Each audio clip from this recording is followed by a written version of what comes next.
Hai, Assalamualaikum semua, selamat datang ke dalam YouTube Wiser di mana aku Firdaus, dan hari ni aku nak sharekan dekat korang dua komputer riba baru daripada Asus. Dan walaupun komputer riba ni nampak sama tetapi ada perbezaan yang minimalistik tetapi patut korang tahu, dan itulah di mana datangnya aku untuk aku sharekan dekat korang perbezaan dan juga perbandingan kedua-dua komputer riba daripada Asus ni dan yang mana satu patut korang pertimbangkan. So aku mulakan dekat belah kanan aku. Ini adalah komputer riba daripada Asus ZenBook 14 Flip OLED, dan di belah kiri aku ni adalah model yang lebih berkuasa dan lebih mahal, Asus ZenBook 14X OLED. Komputer riba Asus ZenBook 14X OLED ni, nama dia agak panjang sikit bagi pendapat aku sendiri. Ia dikuasakan oleh chip Intel Core i7 13700H dan menggunakan RAM LPDDR5 16GB dengan kelajuan bagi aku sangat laju tau, 4800 MHz. Selalunya kelajuan 4800 MHz tu kau jumpa dekat apa tau? Dekat RAM yang orang pilih untuk buat gaming PC build. So memang lajulah bagi pendapat aku sendiri. Dari segi GPU aku kurang sikit sebab dia menggunakan Intel Iris Xe. Namun dekat dia punya storan aku puji sebab apa? Dia menggunakan M.2 NVMe PCIe Gen 4 SSD dengan kapasiti 1TB. Kau bayangkan 1TB storan yang besar menggunakan format M.2 berbanding SATA. So SSD dekat komputer riba ni dia lebih pantas berbanding SSD SATA. Dan yang terakhir, dia menggunakan Windows 11. Untuk port pula, komputer riba ni dia menawarkan, boleh aku katakan untuk komputer yang baru, banyak jugalah port yang ditawarkan. Korang boleh lihat dekat belah kanan dia ni, dia menawarkan 2 port USB-C Thunderbolt 4, 1 port 3.5mm audio jack, 1 port HDMI 2.1, dan di sebelah kiri dia ada 1 port USB-A 3.2 Gen 2. Okey, untuk laptop 14X OLED ni aku dapat variasi color sandstone Baige macam tu. Dia dalam berat sekitar 1.5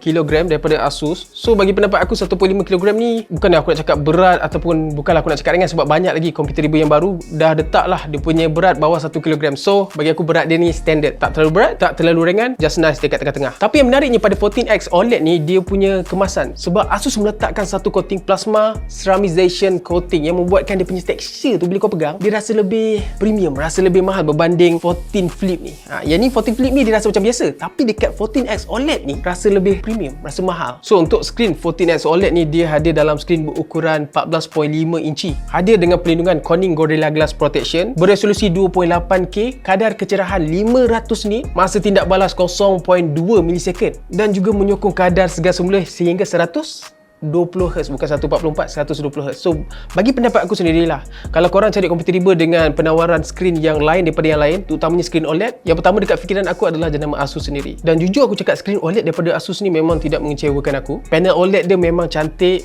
ketepatan warna dia tu begitu tinggi, kontras, tone warna dia very vibrant bagi pendapat aku sendiri. Itu adalah untuk dekat 14X OLED. Macam pula dengan 14 Flip OLED ni. Dari segi luaran dan juga spesifikasi tak jauh sangat beza dia. 14 Flip ni dia menggunakan Intel Core i5 1314P, RAM yang sama juga LPDDR5 16GB dengan kelajuan 4800 MHz sama seperti 14X OLED. Menggunakan GPU Intel Iris Xe dan juga storan M.2 NVMe PCIe Gen 4 SSD tapi dengan kapasiti 512GB sahaja. Tidak lupa juga ia menggunakan Windows 11 sama seperti 14X OLED. Macam aku kata tadi, kedua-dua laptop ni dia tak jauh beza sangat. Sebab apa? Sebab dia punya port pun dia menawarkan port yang sama juga. 2 port USB-C Thunderbolt 4, 1 port 3.5mm audio jack, 1 port HDMI 2.1, dan juga 1 port USB-A 3.2 Gen 2. Laptop ni dia hadir dalam dua warna, warna biru dan juga warna silver. So dekat tangan aku ni kau boleh nampak warna silver. Tapi membuatkan laptop ni menarik, nama dia pun dah flip. Sudah tentulah korang boleh buka laptop ni 360 darjah.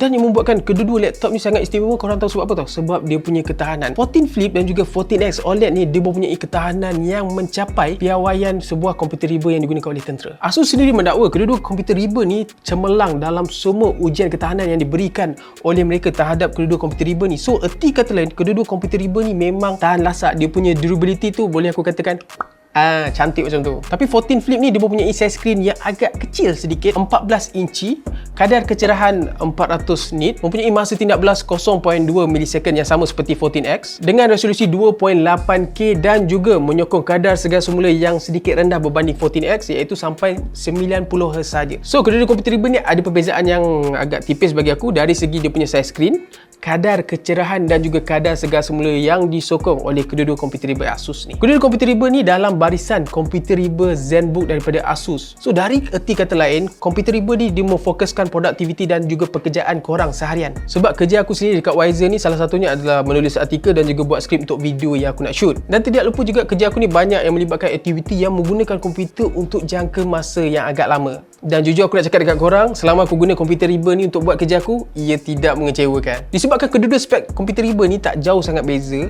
aku guna komputer riba ni memang sangat smooth. Secara overall, semua kerja-kerja aku ketika aku menggunakan 14X ataupun 14 Flip OLED ni berjalan dengan lancar, tiada sebarang masalah, hang, lag ataupun stutter sekalipun. So kalau korang kat luar sana yang bekerja di sektor government ataupun korporat yang melibatkan penggunaan komputer dalam jangka waktu yang lama, this is the best choice yang patut korang pertimbangkan. So far kedua-dua laptop 14 Flip dan juga 14X ni more than enough to do the job lah, and they did it beautifully. Secara keseluruhan, kedua komputer riba ni tak jauh sangat beza antara kedua-duanya, melainkan dia punya size screen dan juga chip yang dia gunakan. 14X OLED ni dia mempunyai bateri lithium ion 3 cell dengan kapasiti 70 Wh. Aku start kerja daripada 9 pagi hingga 6 petang. So far dalam full charge, komputer riba ni memang boleh aku gunakan daripada pagi sehinggalah aku habis kerja. Tapi bagi pendapat aku sendiri, salah satu unsur menarik pada 14X ni adalah dia punya keyboard. Setiap kekunci pada keyboard 14X ni bagi aku sangat unik. Dia tidak keras tapi firm bila korang menaip, tahu tak? Apa yang aku maksudkan adalah korang mesti pernah type dekat sebuah komputer riba, and then bila korang type dalam jangka waktu yang lama, jari korang rasa macam terbeban, rasa macam sakit dekat ujung-ujung jari korang. Tapi masalah tersebut tidak aku hadapi selama aku menggunakan komputer riba 14X OLED ni.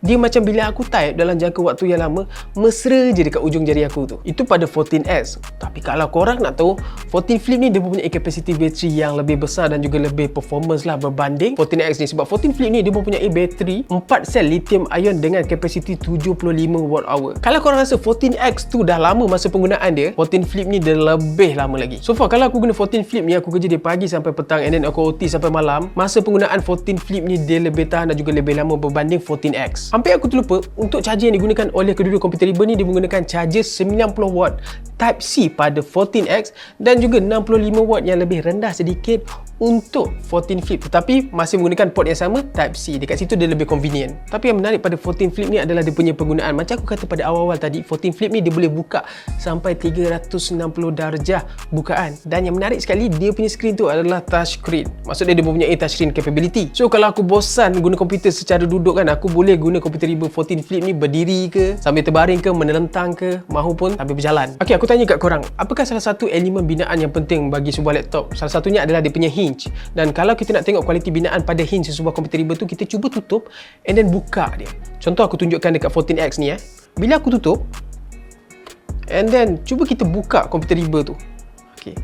Kalau dia punya keyboard ni terangkat, itu maksud dia kualiti binaan hinge dia tu tak berapa okey bagi pendapat aku. Tapi tidak terjadi pada komputer riba 14X OLED ni. Perkara yang sama juga tidak berlaku pada 14 Flip OLED ni. Sebab bila aku tutup komputer riba ni and then aku cuba buka dengan satu jari, dia punya keyboard tu tidak terangkat. Walaupun komputer riba 14 Flip OLED ni dia mempunyai ciri bukaan 360 darjah, tetapi kualiti binaan pada hinge dia tu bagi aku memang memberansangkan. Salah satu ciri yang sama ada pada kedua-dua laptop 14S OLED dan juga 14 Flip ni adalah dia punya speaker. Disebabkan kedua-dua komputer riba ni dalam barisan Asus ZenBook, so aku tak expect tinggi waktu mula-mula aku terima komputer riba ni berkenaan dengan dia punya prestasi speaker. Tetapi rupanya aku salah. Aku salah sebab apa tahu? Sebab kedua-dua komputer riba ini mempunyai ciri Dolby Atmos dan juga telah ditune oleh Harman Kardon sendiri. So bila aku buka YouTube, dengar lagu, tengok movie sekalipun, dia punya kualiti dia memang lain macam tau. Dia punya bass lebih lantang, firm dan memang padu. Kalau korang berminat, mesti korang tanya-tanya kan, berapa harga jualan dia? Okey, untuk 14 Flip OLED ni dia mempunyai satu varian sahaja, dijual pada tanda harga RM5,499. Manakala untuk 14X OLED ni dia hadir dengan 3 varian, dan varian paling standard dijual pada tanda harga permulaan RM4,999. Dan untuk varian dekat depan aku ni dia jual pada tanda harga RM5,999 untuk chip Core i7 13700H dan juga storan sebesar 1TB. Dan untuk varian paling mahal sekali berharga RM6,999 yang menggunakan chip Intel Core i9 13900H dan juga menggunakan GPU Nvidia RTX 3050. So konklusi dia, mana satu yang patut korang beli? So bagi pendapat aku sendiri, kalau korang bekerja di sektor korporat ataupun sektor government yang banyak berurusan dengan tugasan-tugasan yang menaip dan kadang-kadang korang perlu pergi di tempat klien dari satu tempat ke satu tempat, aku lebih suggestkan korang untuk pakai dan juga pilih Asus ZenBook 14X OLED ni. So mana taknya skrin dia padu, binaan tahan lasak, boleh guna dalam penggunaan masa yang lama, charger dia lebih pantas dan juga kualiti keyboard dia tu memang aku cakap selesa dan juga sedap digunakan walaupun pada jangka masa yang lebih lama. Tapi kalau korang kerja di sektor pendidikan macam cikgu ke, lecturer ke, student ke, cikgu tuition sekalipun, ataupun seperti dalam bidang media journalism sekalipun, dan korang memerlukan device yang fleksibel, bateri tahan lama dan ready to go bila-bila masa saja korang perlukan, aku suggestkan Asus ZenBook 14 Flip OLED. So macam mana? Korang pilih mana satu? Asus ZenBook 14X OLED ataupun Asus ZenBook 14 Flip OLED. Bagi pendapat aku sendiri, aku lebih prefer memilih 14X OLED sebab aku melibatkan tugasan di mana aku perlu menaip dalam jangka masa yang lama. Dan korang jangan lupa untuk beri jawapan di ruangan komen di bawah ini.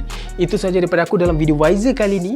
Jangan lupa korang bebas untuk like, komen, share dan juga subscribe. Tiada sebarang pasangan daripada kami, tapi pastikan kita jumpa lagi dalam video Wiser yang seterusnya. So, for your consideration, Asus ZenBook 14 Flip OLED and Asus ZenBook 14X OLED.